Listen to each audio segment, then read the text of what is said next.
ஏவிஎம்மில் ஒரு நட்சத்திர நடிகராக மட்டுமின்றி திரு சரவணன் ஐயா அவர்களின் நெருங்கிய நண்பராக இருந்த திரு ரஜினிகாந்த் அவர்களை புகழஞ்சலி செலுத்துமாறு பணிவன்போடு கேட்டுக்கொள்கிறேன். மதிப்புக்குரிய மாண்புமிகு முதலமைச்சர்களே, அனைவருக்கும் வணக்கம். ஒரு தூய்மையான சிந்தனையில் ஒரு தூய்மை, பேச்சில் தூய்மை, செயலில் தூய்மை, அதான் எம் சரவணன் சார் அவர்கள்.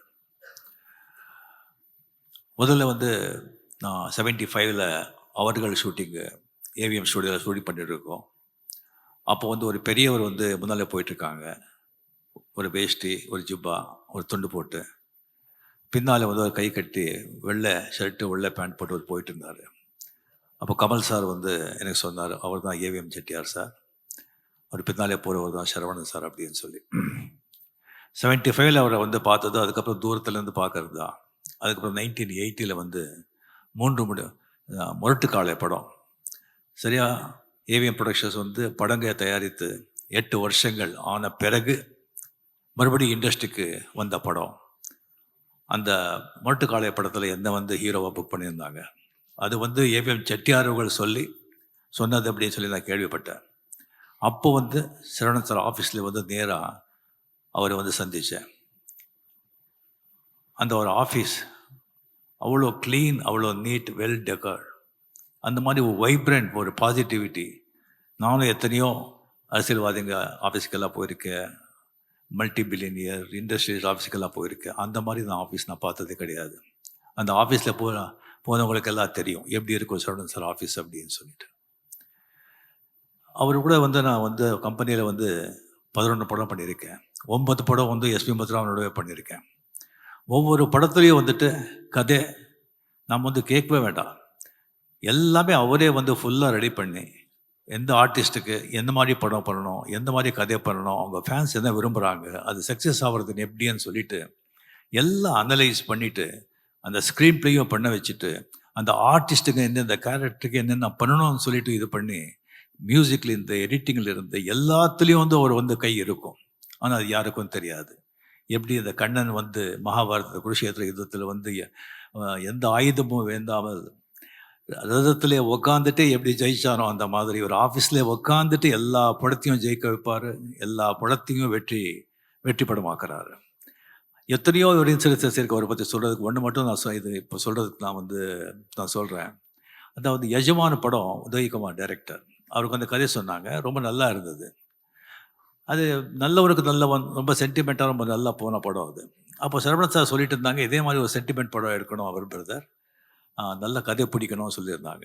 அப்போ நான் அவர்கிட்டே சொன்னேன், சார் இந்த மாதிரி உதயகுமார் நல்ல கதை வச்சுருக்காங்க, நல்ல டைரக்டர், அவர் படம் பண்ணலாமா அப்படின்னு சொல்லி. அவர் கதை கொடுக்குறாரா? இல்லை சார், அவர் தான் டைரக்டர், கதை எப்படி பிரதர், நம்ம எஸ்பி முத்துராமன் இத்தனை படம் பண்ணியிருக்காங்க, அவரை விட்டு நம்ம பண்ண முடியாது, அது நம்ம அவர் ஆக்டிவாக இருக்கும்போது பண்ண முடியாதுன்னு சொன்னாங்க. சரி சார் அப்படின்னு சொல்லி வந்துட்டேன் நான். அதுக்கப்புறம் ஒன் டே முத்துராம் சார் கூப்பிடுறாரு, நீ ஷூட்டிங் இல்லைன்னு கேள்விப்பட்டேன், நான் இவேஎம்ல இருக்கேன், சரவணன் சார் கூட இருக்கேன், இங்கே வர்றியான்னு சொல்லிட்டு. சரி, அங்கே போகும்போது சொன்னாங்க, இந்த மாதிரி நான் சார்கிட்ட சொல்லியிருக்கேன், நீங்கள் அந்த படம் பண்ணுங்க அப்படின்னு. சரவணன் சாருக்கு மனசே இல்லை. சார் முத்துராம் சார் நீங்கள் சொல்கிறீங்க, அதுக்காக நான் பண்ணுறேன், எனக்கு மனசு இல்லை, பட் எனக்காக நீங்கள் ஏவிஎம் ஸ்டுடியோவில் ஒரு ரூம் போட்டு கொடுக்குறேன், டெய்லி அந்த ரூமில் நீங்கள் வரணும், அங்கே நீங்கள் இருக்கணும், என் கண் முந்தாலும் நீங்கள் இருக்கணும், அப்போ தான் எனக்கு நிம்மதின்னு சொல்லி. அப்போலேருந்து எஸ்பி முத்துராமன் சார் இப்போ வரைக்கும் ஏவிஎம் ஸ்டுடியோவில் ஒரு ரூம் இருக்கும். அது அவருடைய நட்புக்கு ஒரு இலக்கணம். அவர் எனக்கு சினிமா மட்டும் இல்லை, ஒரு தனிப்பட்ட முறையில் எவ்வளவோ ஹெல்ப் பண்ணியிருக்காங்க. ஒரு வாட்டி இங்கேயே குடம்பாக்கத்தில் ராகவேந்திர மண்டபம் கட்டியிருக்கேன், அங்கே சரவணன் சார் போகும்போது இடம் பார்த்துருக்காங்க. என்கிட்ட கேட்டாங்க, அந்த இடம் ஏன் அப்படியே விட்டுருக்கீங்க? இல்லை அப்படியே இருக்காது, அப்படி காலி இடம் அப்படி விடக்கூடாது, ஏதாவது கட்டணும் அப்படின்னு சொல்லிட்டு அவரே பார்த்து, அவர் கண் பார்வையில் அவரே டிசைன் பண்ணி, அவரே ஆர்கிடெக்ட் இது பண்ண மண்டபம் அது ராகவேந்திர மண்டபம். அதே மாதிரி வீட்டுக்கு போயஸ் கார்டன் வந்திருந்தாங்க. போயஸ் கார்டன் வீட்டு பக்கத்துலேயே சில கிரவுண்ட்ஸ் இருந்தது. அது சினிமா ஆர்டிஸ்ட் தானே, அது சினிமா படம் எப்படியோ தானாக வருது அப்படின்னு சொல்லிட்டு இந்த எல்லா பேர் நினைப்பாங்க. ஸோ அது 2 மடங்கு வெளியே சொன்னால் பரவாயில்ல, 3 மடங்கு சொன்னால் பரவாயில்ல, 10 மடங்கு 15 மடங்கு சொன்னாங்க. நான் ஒரு 10 அடிக்கு காம்பவுண்டு கட்டிட்டு out of sight out of mind அப்படின்னு சொல்லி அதை நான் விட்டுட்டேன் நான். அதுக்கு சரவணன் சார் வீட்டுக்கு வந்தாங்க, என்ன பிரதர் அங்கே சௌரி கட்டிருக்கீங்க, நான் சொன்னேன், இந்த மாதிரி சார் கிரவுண்ட் இருக்குது, இவ்வளோ விலையை சொல்கிறாங்கன்னு சொல்லி. இல்லை பிரதர், அது என்ன விலை இருந்தாலும் சரி, நீங்கள் வாங்கிடுங்க. அங்கே யாராவது வேறு யாராவது வந்து அவங்களுக்கு டிஸ்டர்பன்ஸாக இருக்கும், இன்னும் நாளைக்கு வந்துட்டு நீங்கள் ரிக்ரெட் பண்ணுவீங்க அப்படின்னு சொல்லி. இந்த மாதிரி எவ்வளவோ விஷயங்கள், எவ்வளோ. அதுக்கப்புறம் சிவாஜி படம் பண்ண பிறகு என்கிட்ட சொன்னாங்க, நீங்கள் 90ஸ்ல வந்து 2 வருஷத்துக்கு உடம்பு பண்ணுறீங்க, 3 வருஷத்துக்கு உடம்பு பண்ணுறீங்க, வேண்டாம் பிரதர். வயசு ஆக ஆக பிஸியாக இருக்கணும், ஆக்டிவாக இருக்கணும். உடம்புக்கும் நல்லது, மைண்டுக்கும் நல்லது. அட்லீஸ்ட் வருஷத்துக்கு ஒரு படம் பண்ணுங்க அப்படின்னு சொன்னாங்க. அது இப்போவும் நான் அது பண்ணிகிட்ருக்கேன். ஸோ சரவணன் சார் வந்து இண்டஸ்ட்ரியை மீறி வெளியே கூட அவருக்கு வந்து அவ்வளோ மரியாதை, ரெஸ்பெக்ட். ஏன்னா அவர் அப்படி வாழ்ந்தார். Is a real gentleman. Even அரசியலில் வந்து எந்த அரசியலும் அவர் சார்ந்தவர் இல்லை. இருந்தாலும் எல்லா அரசியல் கட்சி தலைவர்களும், எம்ஜிஆர் சார் வந்து அவர் ஷரீஃபாக்கி அழுக பார்த்தாரு. ஜெயலலிதா அவர்களும் அவர் மேலே அவ்வளோ மரியாதை. கலைஞர் சார் சரவணன் சார் மேலே எவ்வளோ மரியாதைங்கிறது சொல்லி தீராது. அப்படியே அந்த சிவாஜி படம் எல்லாருக்கும் உங்களுக்கு தெரியும். அது வந்து ஒரு அரசுக்கு எதிரியாக, நான் சொல்லியிருக்கேன் ஆல்ரெடி, அரசியல்வாதிகளுக்கு எதிராக எடுத்த படம். அது வந்து கலைஞர் சார் அந்த படத்தை பார்த்தது மட்டும் இல்லாமல் அது வெற்றிலா வந்து கலந்து கொண்டு எல்லாருக்கும் வந்துட்டு சீஃப் கெஸ்டாக இருந்து கலந்து கொண்டு எல்லாருக்கும் கேடையை கொடுத்தாங்க. அது எதற்காகன்னு சொன்ன ஓன்லி ஃபார் சரவணன் சார், அந்த மரியாதை. அப்படியே இப்போ ஸ்டாலின் சார், மரியாதைக்குரிய சீஃப் மினிஸ்டர் சார், இங்கே வந்து இவ்வளோ வேலையை விட்டு இங்கே வந்திருக்காங்க அப்படின்னு சொன்னால், சீஃப் மினிஸ்டர் வந்து ஒவ்வொரு நாளும் வந்து விலை மதிக்காத நாட்கள் இருந்தாலும், தேர்தல் நேரம்னு சொன்னால் ஒவ்வொரு நாளும், ஒவ்வொரு மணித்துளியும், ஒவ்வொரு வினாடியும் வந்து விலை மதிக்கவே முடியாது. அந்த மாதிரி இருந்து கூட அது எல்லாத்தையும் விட்டுட்டு இங்கே வந்திருக்காங்க சொன்னால், இங்கே வந்திருக்கிறதுனால வந்து ஒரு 100 ஓட்டு அவர் ஜாஸ்தி கிடைக்காது. பட் இருந்தால் கூட அவர் இங்கே வந்திருக்காங்க சொன்னால், அது வந்து சரவணன் சாரோட எந்த மாதிரி வாழ்ந்திருக்காங்க அந்த எடுத்துக்காட்டு. அட் த சேம் டைம் நம்ம மரியாதைக்குரிய நம்ம சிஎம் அவர்களுக்கு என்ன மாதிரி ஒரு பண்பு கொண்டவர், ஒரு உயர்ந்த உள்ளங்கிறதுக்கு ஒரு எடுத்துக்காட்டு. ஸோ நமக்கு வந்து ஒரு அசையாத சொத்து, அசர சொத்து, அசையாத சொத்துன்னு சொல்லுவாங்க. இதில் வந்து ஒரு அசையாத சொத்துக்கு தான் எப்போவுமே விலை ஜாஸ்தி, மதிப்பு ஜாஸ்தி. ஸோ அந்த மாதிரி நம்ம வாழ்க்கையில் வந்துட்டு நம்மளை விரும்புகிறவங்க, நம்ம நலனில் வந்து அக்கறை கொண்டவங்க ஒரு சில பேர் தான் இருப்பாங்க. அவங்கெல்லாம் வந்து அசையாத சொத்துக்கள். அப்படியே வந்து எனக்கு வந்து ஒரு அசையாத சொத்துக்கள் இருந்தாங்க. K. Balachander sir, Cho sir, Panchu sir, R. M. Veerappan sir, Saravanan sir, doctor Kalaignar அவர்கள் தான். அது காலத்தின் சட்டமோ என்னவோ தெரியாது. நமக்கு யார் ரொம்ப விரும்புகிறோமோ, நம்ம யார் ரொம்ப மதிக்கிறோமோ, நம்ம யார் ரொம்ப பிரியமாக இருக்காங்களோ, அது காலம் வந்து சீக்கிரமாக கொண்டு போயிடுறது. அதே மாதிரி ஒவ்வொருத்தரும் நம்மளை விட்டு பிரியும் போது நமக்கு வந்து எவ்வளோ ஒரு பணம், பேர், புகழ், பணம், நல்ல குடும்பம், சொத்து, பிள்ளைங்க இருந்தால் கூட அந்த மாதிரி ஒரு மனிதர்கள் போகும்போது நமக்கு வந்து ஒரு அனாதியாக ஒரு ஃபீலிங் வருது. So Saravanan sir is a great man. His soul rest in peace. Thank you. மதிப்புக்குரிய மாண்புமிகு முதலமைச்சர்களே, அனைவருக்கும் வணக்கம். ஒரு தூய்மையான சிந்தனையில் ஒரு தூய்மை, பேச்சில் தூய்மை, செயலில் தூய்மை, அதான் எம் சரவணன் சார் அவர்கள். முதல்ல வந்து நான் 75ல் அவர்கள் ஷூட்டிங்கு ஏவிஎம் ஸ்டுடியோவில் ஷூட்டிங் பண்ணிட்டு இருக்கோம். அப்போ வந்து ஒரு பெரியவர் வந்து முன்னால் போயிட்டுருக்காங்க. ஒரு வேஷ்டி, ஒரு ஜிப்பா, ஒரு துண்டு போட்டு, பின்னால் வந்து ஒரு கை கட்டி வெள்ளை ஷர்ட்டு, வெள்ளை பேண்ட் போட்டு ஒரு போயிட்டு இருந்தார். அப்போ கமல் சார் வந்து எனக்கு சொன்னார், அவர் தான் ஏவிஎம் செட்டியார் சார், அவர் பின்னாலே போகிறவர் தான் சரவணன் சார் அப்படின்னு சொல்லி.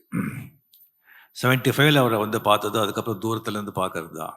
அதுக்கப்புறம் 1980ல் வந்து 3 முரட்டுக்காலை படம்.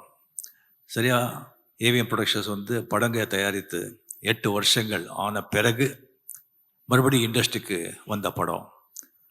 அந்த முரட்டுக்காலை படத்தில் என்ன வந்து ஹீரோவாக புக் பண்ணியிருந்தாங்க. அது வந்து ஏவிஎம் செட்டியார்கள் சொன்னது அப்படின்னு சொல்லி நான் கேள்விப்பட்டேன். அப்போ வந்து சரவணன் சார் ஆஃபீஸில் வந்து நேராக அவரை வந்து சந்தித்தேன். அந்த ஒரு ஆஃபீஸ் அவ்வளோ க்ளீன், அவ்வளோ நீட், வெல் டெக்கர்ட். அந்த மாதிரி ஒரு வைப்ரண்ட், ஒரு பாசிட்டிவிட்டி. நானும் எத்தனையோ அரசியல்வாதிங்க ஆஃபீஸுக்கெல்லாம் போயிருக்கேன், மல்டி பில்லியனியர் இண்டஸ்ட்ரியல் ஆஃபீஸுக்கெல்லாம் போயிருக்கேன். அந்த மாதிரி நான் ஆஃபீஸ் நான் பார்த்ததே கிடையாது. அந்த ஆஃபீஸில் போனவங்களுக்கெல்லாம் தெரியும் எப்படி இருக்கும் சரவணன் சார் ஆஃபீஸ் அப்படின்னு சொல்லிட்டு. அவர் கூட வந்து நான் வந்து கம்பெனியில் வந்து 11 படம் பண்ணியிருக்கேன். 9 படம் வந்து எஸ்பி முத்துராமனோடவே பண்ணியிருக்கேன். ஒவ்வொரு படத்துலையும் வந்துட்டு கதை நம்ம வந்து கேட்கவே வேண்டாம், எல்லாமே அவரே வந்து ஃபுல்லாக ரெடி பண்ணி எந்த ஆர்டிஸ்ட்டுக்கு எந்த மாதிரி படம் பண்ணணும், எந்த மாதிரி கதை பண்ணணும், அவங்க ஃபேன்ஸ் என்ன விரும்புகிறாங்க, அது சக்ஸஸ் ஆகிறதுக்கு எப்படின்னு சொல்லிட்டு எல்லாம் அனலைஸ் பண்ணிவிட்டு அந்த ஸ்க்ரீன் ப்ளேயும் பண்ண வச்சுட்டு அந்த ஆர்டிஸ்ட்டுக்கு எந்தெந்த கேரக்டருக்கு என்னென்ன பண்ணணும்னு சொல்லிட்டு இது பண்ணி மியூசிக்கில் இருந்து எடிட்டிங்கில் இருந்து எல்லாத்துலேயும் வந்து அவர் வந்து கை இருக்கும். ஆனால் அது யாருக்கும் தெரியாது. எப்படி இந்த கண்ணன் வந்து மகாபாரத குருஷேத்திர யுத்தத்தில் வந்து எந்த ஆயுதமும் வேண்டாமல் ரதத்திலே உக்காந்துட்டு எப்படி ஜெயிச்சானோ அந்த மாதிரி ஒரு ஆஃபீஸ்லேயே உக்காந்துட்டு எல்லா படத்தையும் ஜெயிக்க வைப்பார், எல்லா படத்தையும் வெற்றி படமாக்குறாரு. எத்தனையோ ஒரு இன்சிடென்சஸ் இருக்குது அவரை பற்றி சொல்கிறதுக்கு. ஒன்று மட்டும் நான் இது இப்போ சொல்கிறதுக்கு நான் சொல்கிறேன். அதாவது எஜமான படம் உதயகுமார் டைரக்டர், அவருக்கு அந்த கதை சொன்னாங்க, ரொம்ப நல்லா இருந்தது. அது நல்லவருக்கு நல்லவன், ரொம்ப சென்டிமெண்ட்டாக ரொம்ப நல்லா போன படம் அது. அப்போ சரவணன் சார் சொல்லிட்டு இருந்தாங்க, இதே மாதிரி ஒரு சென்டிமெண்ட் படம் எடுக்கணும் அவர் பிரதர், நல்ல கதை பிடிக்கணும்னு சொல்லியிருந்தாங்க. அப்போ நான் அவர்கிட்டே சொன்னேன், சார் இந்த மாதிரி உதயகுமார் நல்ல கதை வச்சுருக்காங்க, நல்ல டைரக்டர், அவர் படம் பண்ணலாமா அப்படின்னு சொல்லி. அவர் கதை கொடுக்குறாரா? இல்லை சார், அவர் தான் டைரக்டர், கதை எப்படி பிரதர், நம்ம எஸ்பி முத்துராமன் இத்தனை படம் பண்ணியிருக்காங்க, அவரை விட்டு நம்ம பண்ண முடியாது, அது வந்து நம்ம வந்து அவர் ஆக்டிவாக இருக்கும்போது பண்ண முடியாதுன்னு சொன்னாங்க. சரி சார் அப்படின்னு சொல்லி வந்துட்டேன் நான். அதுக்கப்புறம் ஒன் டே முத்துராமன் சார் வந்து கூப்பிடுறாரு, நீ ஷூட்டிங் இல்லைன்னு கேள்விப்பட்டேன், நான் இவேஎம்ல இருக்கேன், சரவணன் சார் கூட இருக்கேன், இங்கே வர்றியான்னு சொல்லிட்டு.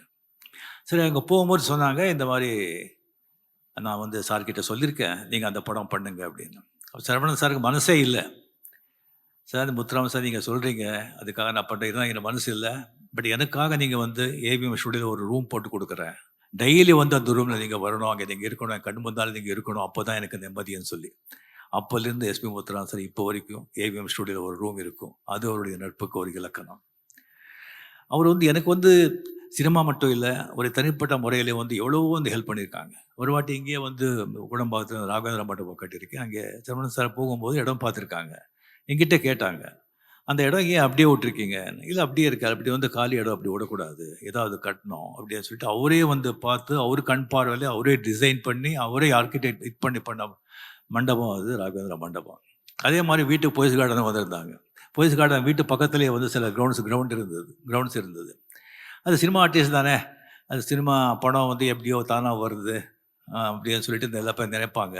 ஸோ அது வந்து 2 மடங்கு வெளியே சொன்னால் பரவாயில்ல, 3 மடங்கு சொன்னால் பரவாயில்ல, 10 மடங்கு 15 மடங்கு சொன்னாங்க. நான் வந்து ஒரு 10 அடிக்கு காம்பவுண்டு கட்டிட்டு out of sight out of mind அப்படின்னு சொல்லி அதை நான் விட்டுட்டேன் நான். அதுக்கு சரவணன் சார் வீட்டுக்கு வந்தாங்க, என்ன பிரதர் அங்கே வந்து சௌரி கட்டிருக்கீங்க? நான் சொன்னேன், இந்த மாதிரி சார் கிரவுண்ட் இருக்குது, என்னோட விலையை சொல்கிறாங்கன்னு சொல்லி. இல்லை பிரதர், அது என்ன விலை இருந்தாலும் சரி, நீங்கள் வாங்கிடுங்க, அங்கே வேறு யாராவது வந்து அவங்களுக்கு டிஸ்டர்பன்ஸாக இருக்கும், இன்னும் நாளைக்கு வந்துட்டு நீங்கள் ரிக்ரெட் பண்ணுவீங்க அப்படின்னு சொல்லி. இந்த மாதிரி எவ்வளவோ விஷயங்கள், அதுக்கப்புறம் சிவாஜி படம் பண்ண பிறகு என்கிட்ட சொன்னாங்க, நீங்கள் 90s வந்து 2 வருஷத்துக்கு உடம்பு பண்ணுறீங்க, 3 வருஷத்துக்கு உடம்பு பண்ணுறீங்க, வேண்டாம் பிரதர், வயசு ஆக பிஸியாக இருக்கணும், ஆக்டிவாக இருக்கணும், உடம்புக்கும் நல்லது, மைண்டுக்கும் நல்லது, அட்லீஸ்ட் வருஷத்துக்கு ஒரு படம் பண்ணுங்க அப்படின்னு சொன்னாங்க. அது இப்போவும் நான் அது பண்ணிகிட்ருக்கேன். ஸோ சரவணன் சார் வந்து இண்டஸ்ட்ரியை மீறி வெளியே கூட அவருக்கு வந்து அவ்வளோ மரியாதை, ரெஸ்பெக்ட், ஏன்னா அவர் அப்படி வாழ்ந்தார். Is a real gentleman. Even அரசியலில் வந்து எந்த அரசியலும் அவர் சார்ந்தவர் இல்லை, இருந்தாலும் எல்லா அரசியல் கட்சி தலைவர்களும், எம்ஜிஆர் சார் வந்து அவர் ஷரீஃபாக்கி அழகு பார்த்தாரு, ஜெயலலிதா கூட அவர் மேலே அவ்வளோ மரியாதை, கலைஞர் சார் சரவணன் சார் மேலே எவ்வளோ மரியாதைங்கிறது சொல்லி தீராது. அப்படியே அந்த சிவாஜி படம் எல்லாருக்கும் உங்களுக்கு தெரியும், அது வந்து ஒரு அரசுக்கு எதிரியாக, நான் சொல்லியிருக்கேன் ஆல்ரெடி, அரசியல்வாதிகளுக்கு எதிராக எடுத்த படம் அது வந்து. கலைஞர் சார் அந்த படத்தை பார்த்தது மட்டும் இல்லாமல் அது வெற்றிகளாக வந்து கலந்து கொண்டு எல்லாருக்கும் வந்துட்டு சீஃப் கெஸ்டாக இருந்து கலந்து கொண்டு எல்லாருக்கும் கேடையை கொடுத்தாங்க. அது எதற்காகன்னு சொன்ன ஓன்லி ஃபார் சரவணன் சார், அந்த மரியாதை. அப்படியே இப்போ ஸ்டாலின் சார், மரியாதைக்குரிய சீஃப் மினிஸ்டர் சார், இங்கே வந்து இவ்வளோ வேலையை விட்டு இங்கே வந்திருக்காங்க அப்படின்னு சொன்னால், சீஃப் மினிஸ்டர் வந்து ஒவ்வொரு நாளும் வந்து விலை மதிக்காத நாட்கள் இருந்தாலும், தேர்தல் நேரம்னு சொன்னால் ஒவ்வொரு நாளும், ஒவ்வொரு மணித்துளியும், ஒவ்வொரு வினாடியும் வந்து விலை மதிக்கவே முடியாது. அந்த மாதிரி இருந்து கூட அது எல்லாத்தையும் விட்டுட்டு இங்கே வந்திருக்காங்க சொன்னால், இங்கே வந்திருக்கிறதுனால வந்து ஒரு 100 ஓட்டு ஒரு ஜாஸ்தி கிடைக்காது. பட் இருந்தால் கூட அவர் இங்கே வந்திருக்காங்க சொன்னால், அது வந்து சரவணன் சாரோட எந்த மாதிரி வாழ்ந்திருக்காங்க அந்த எடுத்துக்காட்டு. அட் த சேம் டைம் நம்ம மரியாதைக்குரிய நம்ம சிஎம் அவர்களுக்கு என்ன மாதிரி ஒரு பண்பு கொண்டவர், ஒரு உயர்ந்த உள்ளங்கிறதுக்கு ஒரு எடுத்துக்காட்டு. ஸோ நமக்கு வந்து ஒரு அசையாத சொத்து, அசையாத சொத்து, அசையாத சொத்துன்னு சொல்லுவாங்க. இதில் வந்து ஒரு அசையாத சொத்துக்கு தான் எப்போவுமே விலை ஜாஸ்தி, மதிப்பு ஜாஸ்தி. ஸோ அந்த மாதிரி நம்ம வாழ்க்கையில் வந்துட்டு நம்மளை விரும்புகிறவங்க, நம்ம நலனில் வந்து அக்கறை கொண்டவங்க ஒரு சில பேர் தான் இருப்பாங்க. அவங்கெல்லாம் வந்து அசையாத சொத்துக்கள். அப்படியே வந்து எனக்கு வந்து ஒரு அசியாத சொத்துக்கள் இருந்தாங்க. K. Balachander sir, Cho sir, Panchu sir, R. M. Veerappan sir, Saravanan sir, doctor Kalaignar அவர்கள் எல்லாம். அது காலத்தின் சட்டமோ என்னவோ தெரியாது. நமக்கு யார் ரொம்ப விரும்புகிறோமோ, நம்ம யார் ரொம்ப மதிக்கிறோமோ, நம்ம யார் ரொம்ப பிரியமாக இருக்காங்களோ, அது காலம் வந்து சீக்கிரமாக கொண்டு போயிடுறது. அதே மாதிரி ஒவ்வொருத்தரும் நம்மளை விட்டு பிரியும்போது நமக்கு வந்து எவ்வளோ ஒரு பணம், பேர், புகழ், பணம் நல்ல குடும்பம், சொத்து, பிள்ளைங்க இருந்தால் கூட அந்த மாதிரி ஒரு மனிதர்கள் போகும்போது நமக்கு வந்து ஒரு அனாதியாக ஒரு ஃபீலிங் வருது. So Saravanan sir is a great man. His soul rest in peace. Thank you.